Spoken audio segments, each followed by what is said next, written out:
You're listening to the second episode of the Rocky Mountain Photography Show. Thank you for joining us today. We have Tanya Hamner with us, Brandon Lewis Diaz, Brian Venghous, and myself, Jeff Footer, your host. How's everybody doing today? Quite well. Pretty good. Doing great. Good. So today we're going to be talking a little bit about gear. So Tanya, do you want to start us out? Tell us a little bit about the gear that you use for your rodeo photography? Sure. I just upgraded this winter to a mirrorless Z8. I was shooting with the Nikon D850. I have not got to test my new camera out on a rodeo yet, but I have rented it before and tested it out, so I knew it was going to be a good fit.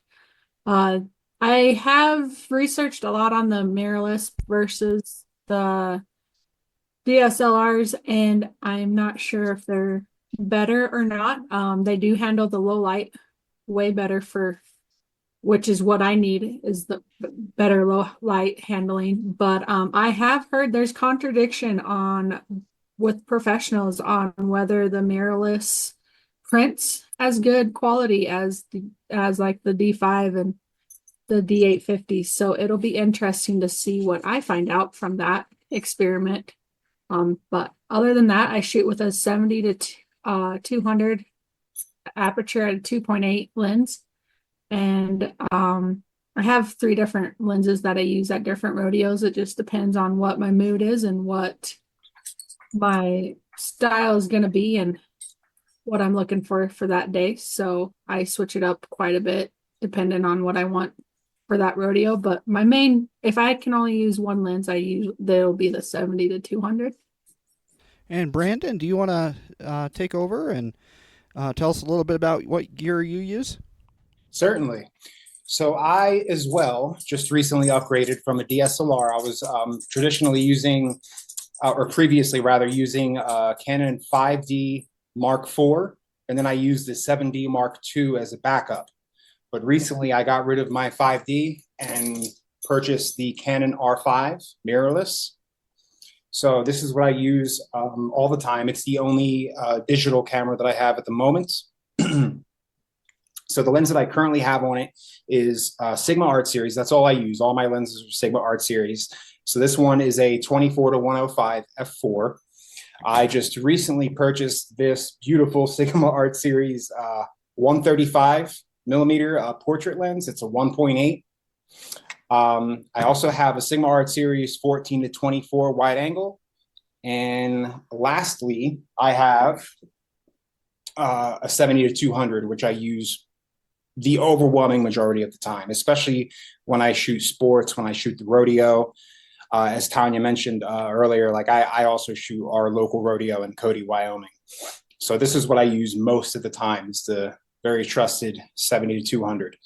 In addition to this, I also have a wide range of vintage film 35 millimeter cameras. The very first camera I ever owned was the Canon EOS 650 film. I still have that to this day.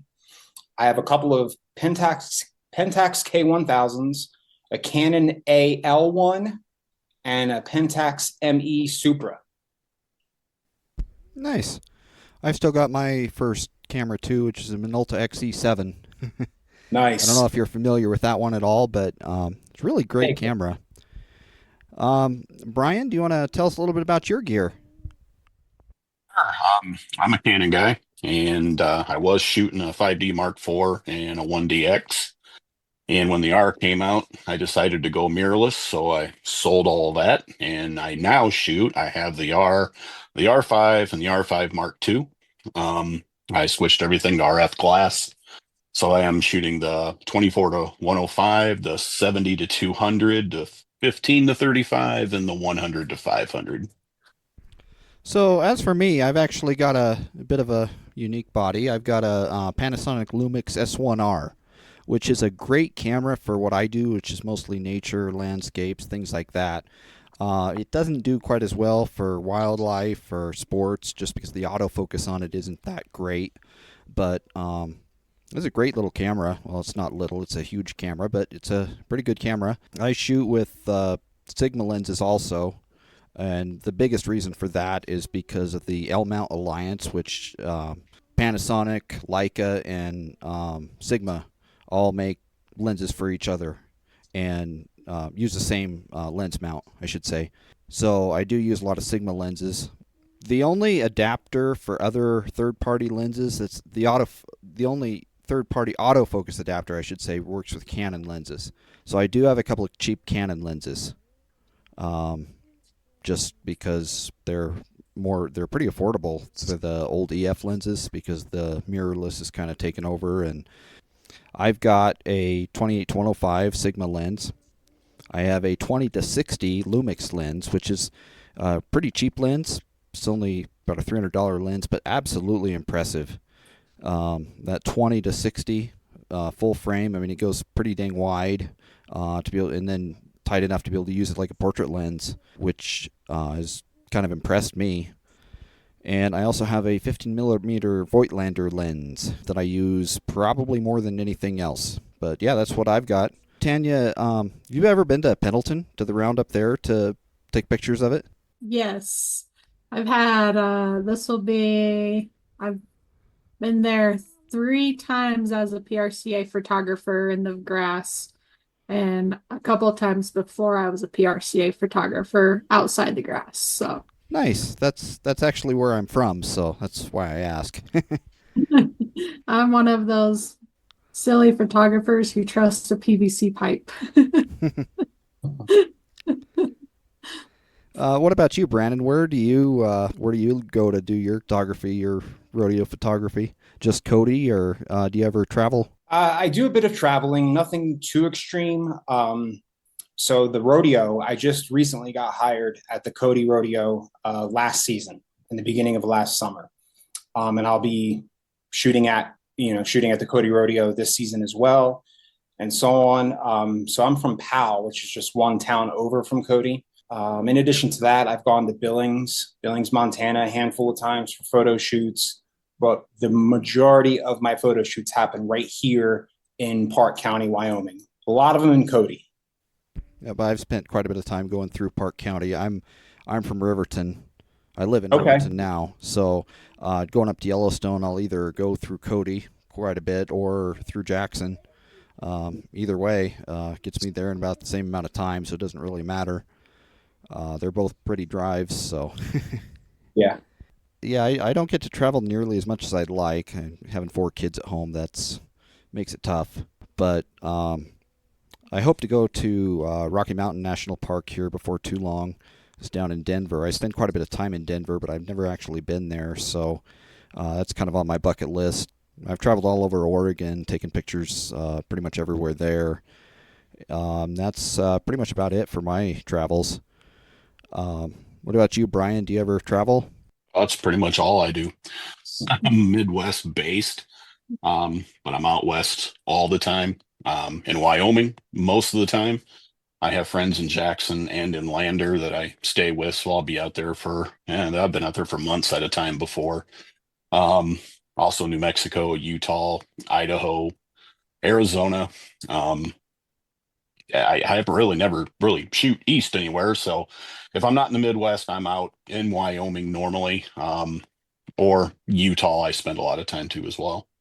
So when you're in Lander, have you ever stopped by Sinks Canyon or hiked up to Papoja Falls at all? I have not.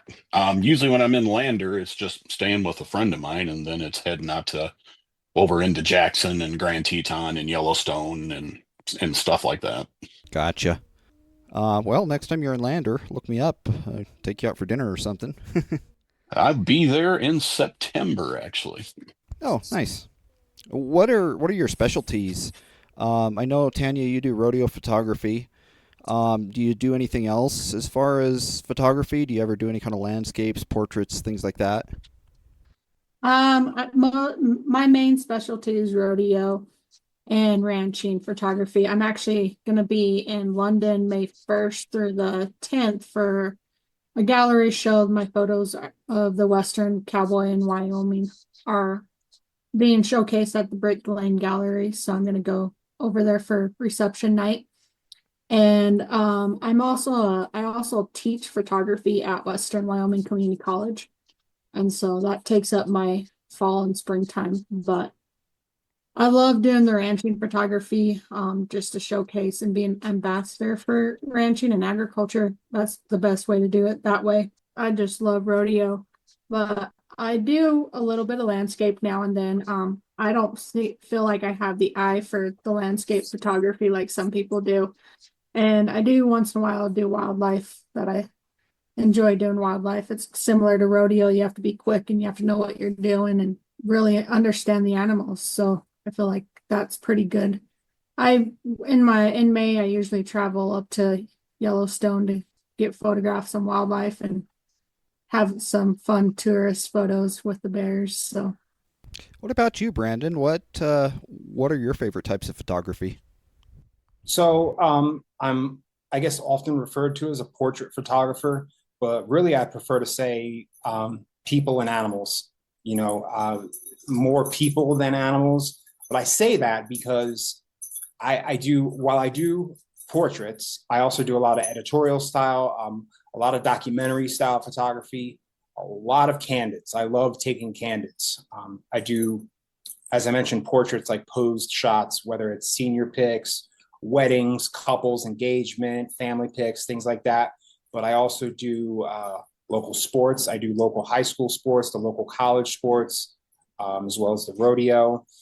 Um, yeah, I just do, quite a wide range. I suck at landscape photography. It's just not my forte. Not very good at product or food photography. However, I will say I'm a student at Northwest College right now. I'm a photography major. And this coming fall semester, we'll have a studio class during which we will learn how to do food and product photography. So you never know. Maybe I'll get a little bit better, figure it out, and start taking that up as well. But at the moment, it's just predominantly people and animals. Gotcha. Northwest great photography program. They do. They absolutely do. It's rated as being like one of the best in the country. Yeah, I went to Northwest for my associates and took a few photography courses there. I Nice. I know of a few people that have gone there, and they speak really highly of it. Mhm. How about you, Brian? What are your favorite types of photography? Pretty much exclusively landscape and wildlife. I probably lean more to landscape than I do wildlife.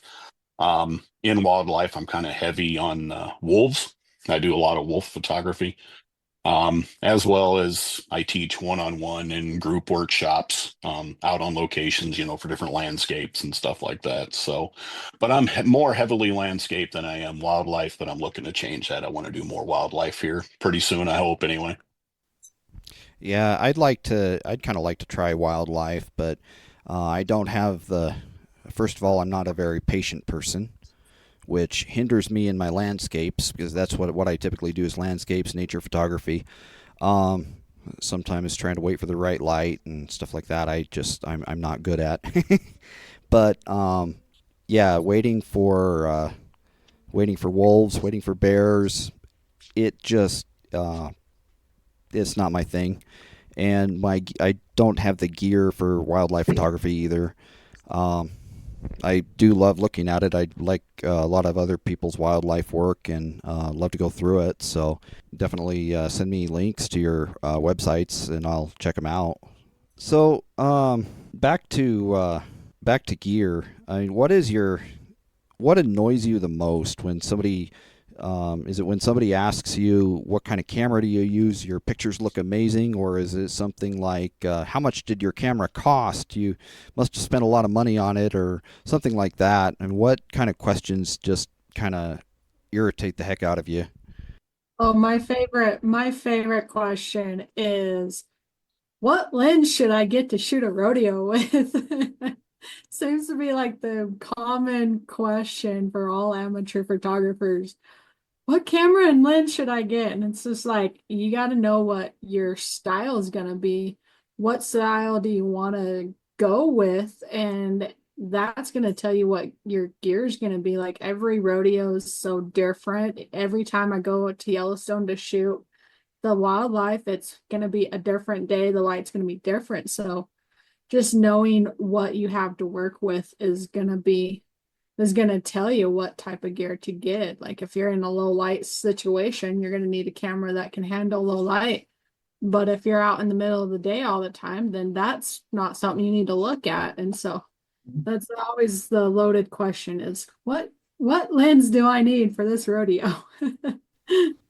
I hate the question people will ask me a lot of times. What settings do you use? What settings do I need to use? And first of all, what are you taking a picture of? What's the lighting like? What style do you, yeah, like you said, what style do you want? It just varies so drastically. How about you, Brandon? The first and only thing that comes to mind is with regards to pricing. I one problem that I keep running into, I feel, with weddings in particular, is people trying to to counter offer me, I guess.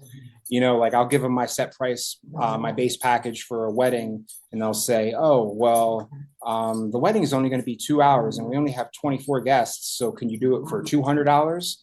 Things like that. That can get a little bit irritating, especially when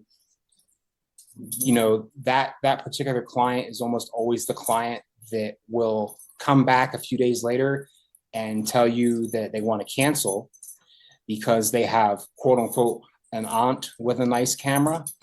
You ever hear one of those? That's very common. Yeah, I've had that happen to me before. Um, I get irritated doing a wedding. I do some wedding photography, and people will see me show up, take pictures, maybe spend 10, 12 hours there at the wedding. They don't understand that I've already spent probably 12 hours making sure all my gear's ready, getting checklists done, doing this, doing that, and just in preparation for that wedding. And then the 20 hours I spend or 40 hours I spend after the wedding actually going through all the work, all the photos and editing and culling and everything else. So that always frustrates me too. How about you, Brian? What questions just really eat at you? I think the one that eats me the most, I don't even know if it's really a question, to be honest with you. If I'm out shooting, I always will get somebody come up next to me and go, if I had a camera like yours, I bet I could take great pictures too. And I always come back with, well, I taught it everything it knows. And then it makes me sound like a jerk when I say that, but what irritates me the most. Teaching workshops, probably the question I get the most is what body should I buy? And then when I try telling them it's not really the body, all the bodies out there now take amazing pictures. There's not much difference between them. It's the glass, it's the lens. If you're going to spend more money on the lens, you're going to get better pictures. You can take a expensive lens and put on a cheap body and you're going to get great pictures. You do the reverse, you're not going to have such great pictures. So that's probably the most of what I get. I'm teaching workshops. I mean, I get all kinds of questions and none of them really irritate me, except for the one when they come up and say if they had a camera like mine, they could take great pictures too. But I just did senior pictures a few weeks ago for somebody, and that's exactly what they said. They said, "I wish I had a camera like yours so I could take pictures like that." And I agree that that's an irritating one.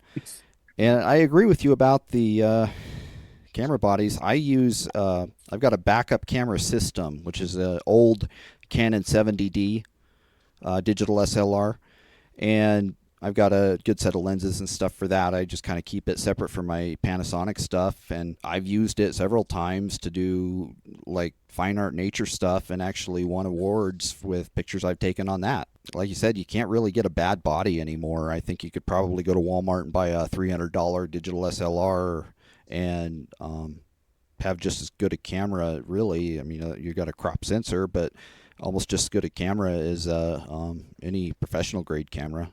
You just have to know they're how to all use it. great. I mean, with the new cameras, like I said, they're all great, and it's just ease of that camera doing what you want to do easier.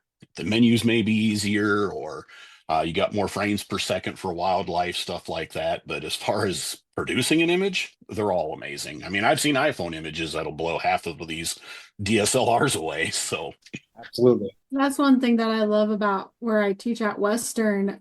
Most of my students are beginner photographers. It's just an elective class in our program, we just have simple, basic DSL, Sony, or Canon Rebel cameras. And so it's not the great camera that you can get for $5,000, but now the students have to learn how to make that camera great. And so that's one thing I love about my classes is they have to learn the exposure triangle so that the ISO doesn't create too much noise and how to offset everything because they have a small lens, so they have to get close to their subject and really have to learn their weak and strengths of that camera to make them a better photographer. Yeah, I agree. It's absolutely correct. And if I could just piggyback off of what Brian was just saying, it's not necessarily the body. If anything, a better body or a more expensive body, a mirrorless versus a DSLR, what he said, it makes things easier. Sometimes it's a little bit faster. For example, like with my R5, I noticed right away the autofocus is just so much more accurate, things like this. But when it comes to the quality of an image, I feel like in my experience, it's in the glass. The kind of glass you use is going to determine whether or not it's a good or not good picture, but clear, sharp image, things like this, And my camera is 42 megapixels, but I don't. To be completely honest, I don't use the camera because of the 42 megapixels. I'd be plenty happy with 20 or 24. What I use it for is it's got a lot of buttons and a lot of dials that are all customizable, and it just makes things that much faster. And it does 10 frames a second. I wouldn't care if it did 2 frames a second for what I shoot. It's just the buttons and dials that make it easier for me that I like. And to be honest, I guess I do like that it is 42 megapixels if I have to crop in on an exposure or something, and then I quite often do print them out in gallery sizes. It's nothing more than just ease of use that I have it. I guess that's one area that you are right that maybe a body will make difference. Like when I do wildlife, I wanted that R5 and the R5 Mark II because it's 45 megapixels. When you do wildlife, you zoom, you crop like crazy sometimes because some animals just can't get close to. So I need those megapixels there to be able to crop.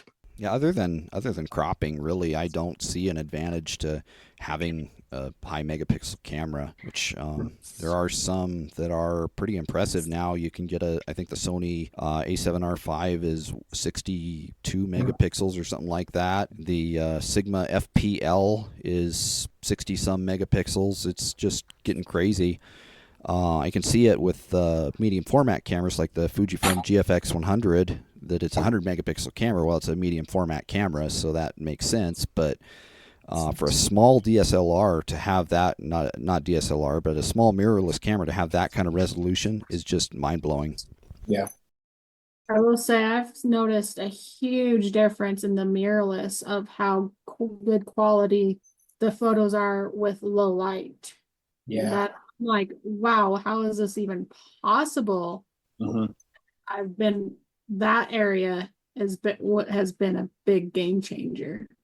That and color, I've noticed with my mirrorless versus my 5D Mark IV, the color is a little clearer and crisper, with the R5.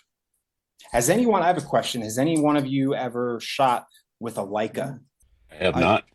I've shot with a Leica R3 film camera once. Okay. It's just a 35 millimeter SLR, nothing too fancy about it. It had aperture priority auto exposure. That was about it. So nothing I can really say about it. The body itself you can get kind of cheap, but the lenses are extremely expensive.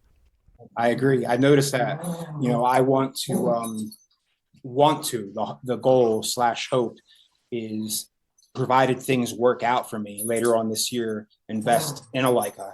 In particular, I want to get an SL2 mirrorless, 46 megapixels, something in that range or what have you.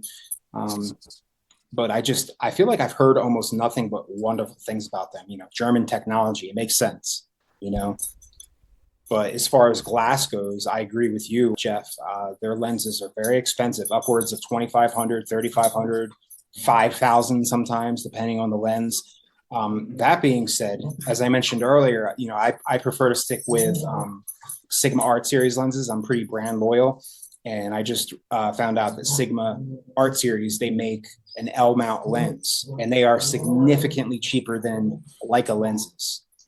Yep, there's that L mount alliance, which Sigma makes lenses, Panasonic makes lenses, and Leica.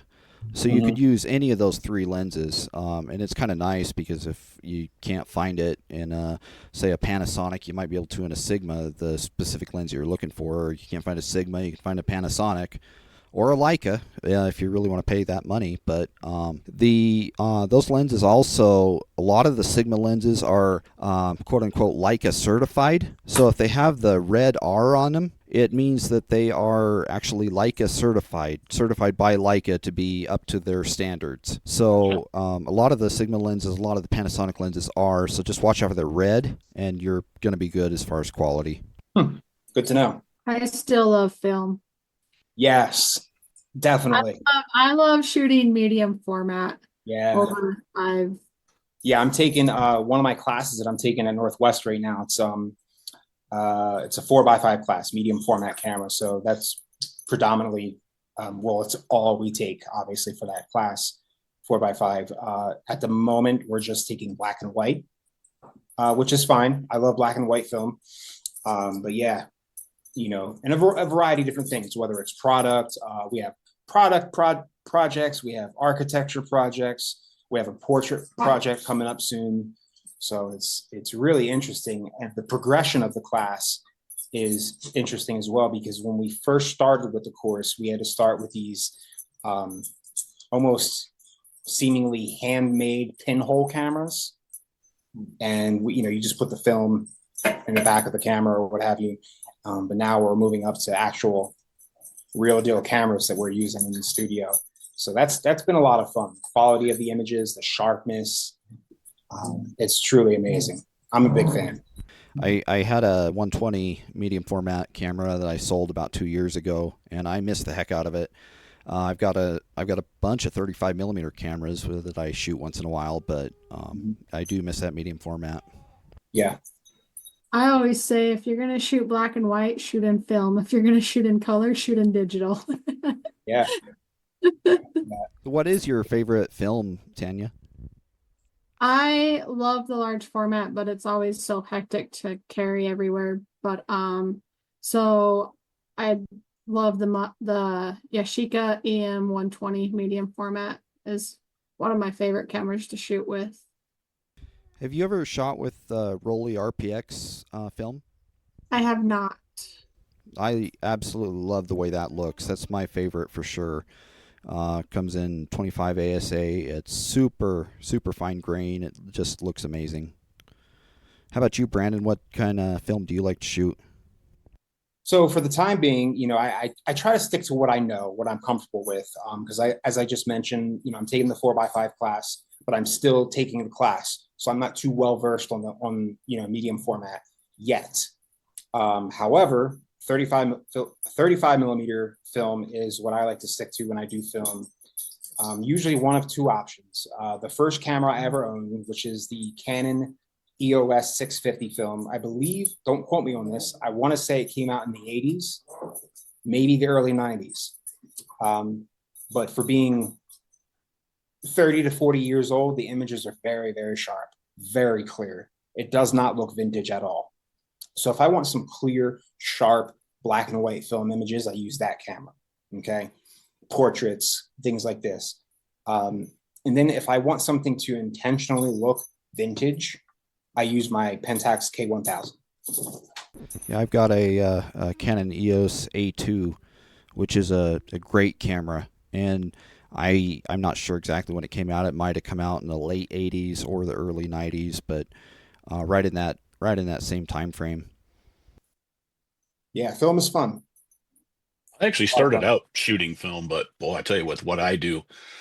I hike for miles. I'm back in the backcountry for days and sometimes a week. I just can't carry film anymore. I can't just carry all that stuff and all the different speeds and everything else. So I'm thankful for digital. Yeah. You don't carry a darkroom with you. Yeah, exactly. I don't know how those guys did it back in the days of the wet print, where they'd have to carry their dark room with them on back of a camel or a mule or whatever it was, and develop it right out there. That had to take a lot of work. I've heard so many stories from the photographers of shooting rodeos and turning their hotel room bathroom into a dark room. Yeah, dark rooms are a lot of fun. That's one thing we learned how to do last semester. We're doing it still this semester, but with 35 millimeter film in particular. Last semester, we learned how to not only shoot 35 millimeter film, but process it, develop it. We have a dark room, a couple of dark rooms actually. So we've been working with them a lot. That's been interesting. That's a lot of fun. It's a lot more tedious and difficult than I anticipated, especially because with the 35 millimeter film in particular, we do it the old fashioned way, where you have to lock yourself in a dark room with obviously zero light whatsoever and crack open the film case blind, literally blind. Like, you know, you can't see anything and you got to put it in the container and all that and then process it and whatnot. It's challenging. It takes time, it takes practice, but you know, I do it because, you know, I like film. Okay. The thing I don't like about film is the price. You know, it's so expensive. It's expensive to buy the film and it's expensive to develop the film, you know, and until you truly know exactly what you're doing in terms of composition and the exposure triangle, there's always the idea that you don't know what you're going to get sometimes. Like you take your picture and it's like, who knows if it's going to come out, you know what I mean? But it gets easier. That's where, you know, obviously digital has the advantage because you can just simply, my teacher called it chimping, when you take the picture and you just look at it right away, take a picture, look at it right away, make sure that it's a good quality image. Yeah, but luckily, with regards to the price of film, both processing it and purchasing it at the college, at Northwest College, we have some film to purchase as a student, if you're a student in the photo program, and it's discounted quite a bit, very reasonably priced. So I try to take advantage of that. I was really fortunate and lucky in high school. We had a photography program where we had a dark room, and we were given bulk film pretty much as we wanted, and as many chemicals as we needed, at no cost. And were given empty canisters, and we could load up as much film as we wanted and shoot them. And so I don't even know how many rolls of film I probably went through, but quite a few. And I learned a lot about photography that time in my life when I had access to a darkroom. It was a lot of fun. I learned, you know, a lot about bracketing last semester when we were shooting film, and that helps a lot. So now, and I still utilize that to this day, not only with 35 millimeter film, but with a 4x5 class, because there is that element of surprise. I bracket virtually every single thing I shoot. So I'll use my light meter, come up with the suggested settings, you know, the f-stop and the ISO and whatnot, excuse me. And I'll shoot one up and one down and then right in the middle. So I usually almost always come out with three shots or three versions of each shot. One slightly underexposed, one slightly overexposed. And I've found that playing with a bunch of different types of film, that some of it is really forgiving. I mean, you can be off 3 stops and have a great image. Others, if you're off half a stop, it's either blown up or the shadows are way overwhelming. Yeah, one of my professors actually, you know, taught us that with regards to digital, it's always better if this happens, it's best to underexpose with digital. But when it comes to film, it's actually better to overexpose. Always bring it up, but not down. Yeah.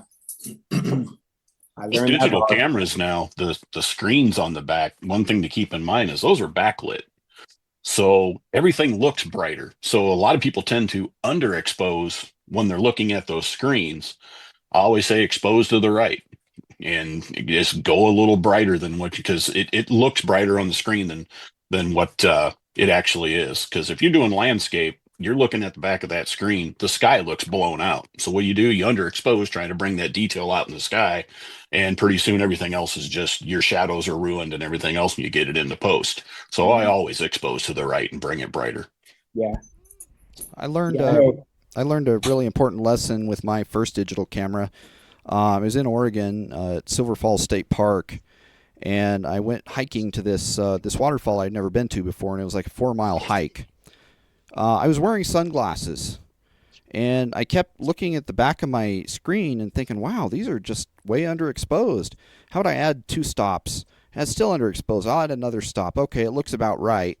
And just keep shooting about there because my light meter must be off or something, right? Well, I get back and I have about 300 way overexposed pictures that I can do absolutely nothing with. Yeah. Yeah, full disclosure, I this was a while ago now, but I shot a wedding. Um, got a brand new lens. I was excited to use it. It was a wide angle lens. And at the time, it was my first lens that went down to 2.8. Okay. Prior to that, my lowest was 3.5, I believe. So I was really excited to shoot at 2.8. And we're shooting the wedding. And of course, it was outdoors, no shade, no trees, nothing, just out 4:30 in the afternoon in July. Okay. So bright, oversaturated sun.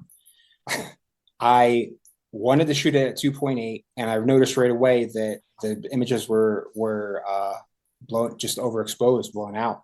I put it in full auto, copped out, put it in full auto, and still all the images were just too blown out. And I felt horrible because the bride's dress, it's a white dress. You could not see the detail in it at all. Like, it was just one of those very humbling, embarrassing, but valuable lessons as a photographer, I guess. Brian, have you had any kind of lessons that you've had to learn the hard way? Oh, my biggest thing that I don't know if it's even a lesson that I learned. I still do it. If I'm doing wildlife, and especially if I'm driving and you're in Yellowstone, you're seeing something on the side of the road, you grab your camera, you got everything set up, you get the window down, you throw your camera out, you look into eternal darkness because your lens cap's still on. Ah, So, and then the animal's gone. So I am still notorious for that. Um, as far as landscape, I've had so many shoots where I should have got lower. I just didn't, I guess, study my composition enough. Now I do. In fact, what I do now is I put my camera on my tripod and I use my phone. I walk around with my phone looking at different compositions, getting high, getting low, getting on my knees, laying down. And then once I find the composition I want, I'll take a couple test shots with my phone, sit there and study it on my phone for a while, and then set my camera up to take that shot. Um, but like I said, really not relying on that screen is probably my biggest lesson I had to learn because it's just backlit. If you look in the viewfinder, especially on these mirrorless cameras, that's a JPEG you're looking at. So it's still what you're shooting in RAW is not going to look the same. And I've really taught myself, I do not look at every photo I take on the back of that screen. yeah, you're definitely right about the screen thing for sure. I feel like with regards to chimping, as I mentioned earlier, when it comes to taking a shot and then looking at the screen, or in my case with the Canon R5, and I know Brian, you can, vouch for this because you have an R5. You take the shot and you hit the playback button. Not only can you see it on the screen, but you can see it in the viewfinder. Okay. Right. Always look at the viewfinder or the screen, either or. I do that to this day, and I've been shooting for 15, 16 years now. And I do that to this day because when I first became a photographer, when I first started taking pictures for money, one of my very first shoots, I was in a studio first. We were in a studio with studio lighting. So I adjusted my settings accordingly. Okay. Then there was a park out back behind the building, behind the photography studio. And it was a family shoot, family with a couple young kids. They wanted to take some outdoor shots at the park. So we go outside and I did not adjust my settings. Again, I was new. So it didn't occur to me that I should have done that. So I take a bunch of pictures. I'm not looking at my viewfinder at all. I'm not looking at the screen, not checking out the images. And I get home I popped the card into my laptop and everything was just almost completely solid white, blown out, just unusable. So I had to humbly tell her that the images didn't come out and we had to reshoot, which was fine because she was a friend of mine, luckily enough. So they forgave me. But yeah, just because of that one incident, to this day, I still look at every single image after I take it, or at least every other, roughly. If I'm doing landscape, I'll check the screen occasionally to look for sharpness and Yeah. see, make sure everything's in focus. Now, I do use the screen a lot when I focus stack because I actually got the R5 set up and the Mark II set up to where I just touch the screen and it takes the photo. Right. So I'll do my focus points there and use it. But especially if I'm doing wildlife, I'm doing 40 frames a second, electronic shutter, and I'm just spraying some of those things. And I just don't look at the pictures. I just don't. Yeah. That's why I stopped shooting manual. I used to shoot manual for everything, and I'd find that a lot of times I wouldn't be looking at the light meter every time, and the clouds had come out, the sun had come out, and those changes would completely destroy my picture. And I shoot now primarily with aperture priority mode. Okay. I don't know that I've ever shot in shutter priority or aperture priority. I'm aware of them. I know what they do, but I got manual mode just drilled into me very early on. Shortly after I became a professional photographer and shooting for money. Yeah, I've been shooting manual. There are occasional exceptions where I shoot in full auto. That's rare. But predominantly it's manual. Yeah. Yeah, I never shoot in full auto. I like to have the control, and I Yeah. feel that I have about the same control in aperture priority as I do full manual. Hmm. So that's the way I shoot, and that way it kind of guarantees that if I don't look at the light meter, if I forget to, and something changes, that it's still going to come out. But I do shoot in full auto for videos. Okay. Okay. Here's actually, I'll tell you what, there's one thing I do more often, far more often than shooting in full auto. So, like I said, full auto is extremely rare cases, but what I do is I'll shoot in manual. I set my aperture and my shutter speed. Then I'll put my ISO in auto, and I do that predominantly with certain sports, especially like rodeo. The reason I'm doing that is because so for example, when I shoot the rodeo, I don't shoot the rodeo. I don't shoot what's happening in the arena. We have another photographer for that. She does everything that's in the arena, the actual competition, the show. That's her gig. I shoot behind the shoots or behind the scenes. So I go out into the parking lot, literally behind the shoots, behind the building, things like this, all the contestants getting ready. So I put my ISO in auto because they're all totally different lighting situations. So I'll be standing in one spot and I'll take a couple pictures over here, then a couple shots over here, then a couple shots over here. And all three of those spots have totally different lighting situations. One's in the sun, one's in the shade, one has artificial lighting, things like this. And I don't want to have to stop. I want to get the moment. I want to capture the moment. Like I said, I do a lot of candids. So I don't want to have to stop and take a few minutes or a few seconds or what have you to adjust my ISO for those lighting conditions and then miss the shots. So That's exactly how I shoot my wildlife. I keep my ISO and auto. yeah. With these new mirrorless cameras, the low light on those is so amazing that I just trust the camera to do it. With wildlife, things changes way too much as fast as the animal moving in and out of shadows into light. I just let the camera do it, and I do the shutter and the aperture myself. Now, my landscape, I'm full manual because I can be in the same spot for hours.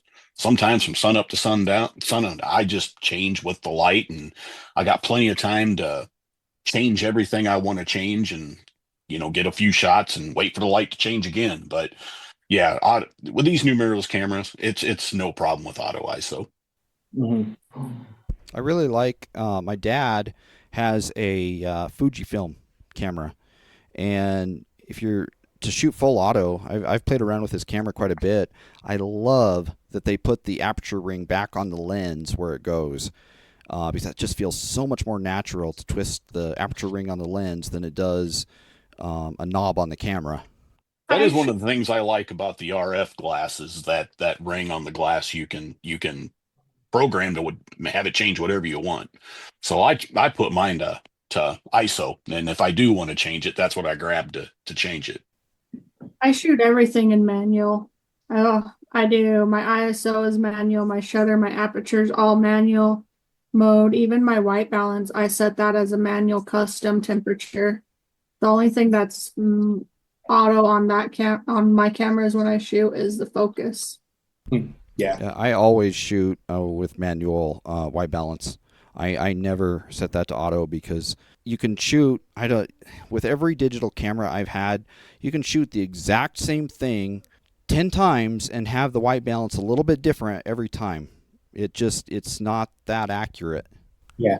Yeah, I agree with you, Tanya. Like the custom or Kelvin, I feel like, and this is something that I very recently started doing, is adjusting, the custom settings for the white balance. And I feel like that's a lot better. It's a lot safer to adjust the custom or the Kelvin, the temperature. And hey, worst case scenario, you fix it in post. So, Exactly. yeah. And if you shoot raw, it's easy to fix. And the thing about setting it manually, all your photos are the same. You can just quickly create a template and apply that to every one of your images, and just makes things a lot easier. Mm-hmm. So, with regards, since I just mentioned post, what do you guys like to edit with? What software? I use primarily Lightroom. Okay. I do use Topaz AI quite a bit. That is great for removing noise without getting rid of the sharpness. I find in Lightroom that you use the noise reduction on that. It works fine, but then it's really soft. Mm-hmm. And Topaz retains that sharpness. I've kind of dabbled with Luminar a little bit and Capture One. Out of all of them, I don't know if it's because I'm more familiar with it, but I keep going back to Lightroom. Yeah. Use Lightroom or Lightroom Classic. I always use Lightroom Classic. I don't like the new Lightroom. I tried it and I just couldn't get used to it. And especially, so I print a lot of my own pictures. And in Lightroom, the new Lightroom, there's no print option, which is, I don't understand why they didn't include that. It's definitely limited for I sure. use I use Lightroom. I've actually moved away from Lightroom Classic because traveling so much, the Lightroom for the iPad has almost all the features as Lightroom Classic now. And I I just love it. It's so easy for me. And add in that Apple Pencil when you're doing local mask or editing, you can color it like a coloring book. It's just amazing. So that's what I use mostly anymore. 99% of my editing is done on my iPad. If I do go onto my MacBook, actually, I've been Luminar was nice enough to send me a free version for a year of their Luminar Neo, which they're adding so much stuff like denoise, like Topaz, and you can actually drag all your pictures over in, and it'll stitch a panorama for you automatically. You can drag pictures in; it'll focus stack them automatically. So I do use that for those features, but almost everything I do on my iPad. Yeah, I get it. Yeah, I use Lightroom Classic for probably all of my portraits and serious projects. When it comes to sports, especially like local sports, whether it's my college, whether it's my son's high school baseball or football teams, or even the rodeo, most, if not all cases, when you shoot sports, at least in my experience, they want the images right away, the same night, if not the next morning. So I have 100, 200, 300, 400 images I might take at a game or at the rodeo on any given night. So what I do is I upload it to all the images to Lightroom, just standard Lightroom, basic global edits, slap a preset on it, batch edit, and be done with it. Okay, especially since the overwhelming majority of the sport images that I get are voluntary. I volunteer to take images at my school or my kids' baseball team. I volunteer. I don't get paid for that. So I just get out of the way really quick. And they look good. People are still happy with them. And then, like I said, when it comes to family portraits, paid gigs, things like this, weddings, I actually obviously take my time and I use Lightroom Classic and go into each individual image and do my thing. The only time I ever use Photoshop is in school, because right now we have a Lightroom Classic class and we have a Photoshop class. So when I'm required to, because it's a Photoshop class, obviously I have to edit with Photoshop. That's the only time I use Photoshop. I'd much rather use Lightroom Classic personally. I use mostly just Photoshop, and then if I have to have a bunch of photos done quickly, then I'll use Lightroom Classic. Yeah. So where can we all see everyone's work? Tanya, do you have a website or Facebook or Instagram or all of the above that we can take a look at? I have all the above. Instagram, I have the account, but I always forget to. I do a lot on Facebook, but I always forget to hit the button to put it on Instagram at the same time. So the Instagram is slacking a lot, but I have a website for my portfolio stuff and for people to buy photos from. And then a lot of my just random go-to stuff is on Facebook. Yeah, I have Facebook, I have Instagram, and I have TikTok. I upload to all three. But the majority of my images and action and followers and everything is for sure on Facebook. I have all those as well. I do pretty much just my video work is done on TikTok. I'm on Instagram the most. That's where I post there multiple times a day. That's where I got my biggest following and the most friends and stuff like that. Facebook, I got a Facebook page because I have to have a Facebook page linked to my business account and Instagram. That's the only reason I have it. I never go onto Facebook at all. Then I do have my website as well. And what is everybody's website so that listeners can take a look at your photos? So my website, I don't have an actual website yet. And the only reason I don't have one is because I'm still in the program at Northwest, and we actually have a website building class that we're going to take this coming fall semester. So I'm waiting to do that so that way I can learn how to do it the right way and, not just wing it. That being said, my Facebook business page is 307 Photo. That's the name of my business, 307 Photo. But on Facebook, it's spelled out. So THREEO, like a single O, 7 Photo. Okay. On Instagram, it's 307_photo_official. And then lastly, on TikTok, it's 307.photo. And Tanya, where can we look at your work or hire you for rodeo work or anything else? So my website is just tanyahamner.com. And then my Facebook, I have a couple different Facebook profiles, but I have a professional one under Tanya Hamner Photography. And then writing for the brand photography is where I post most of my photo photography.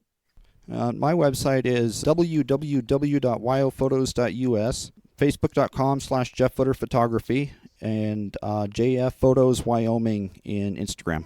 How about you, Brian? What is your website that people can find your work? My website is brianvenghousephotography.com, and my TikTok and my Instagram is Brian Venghous Photo. No space, all just one word. Great. Well, it was really nice having everybody on. Thank you very much for joining me tonight. Thanks for It's great having being me. here. Yeah, thanks for having us. Hopefully you can join again sometime. Have a great evening. You too. You as well. Take care, everybody. This has been episode 2 of the Rocky Mountain Photography Show. Thank you very much for listening, and we'll catch you next time.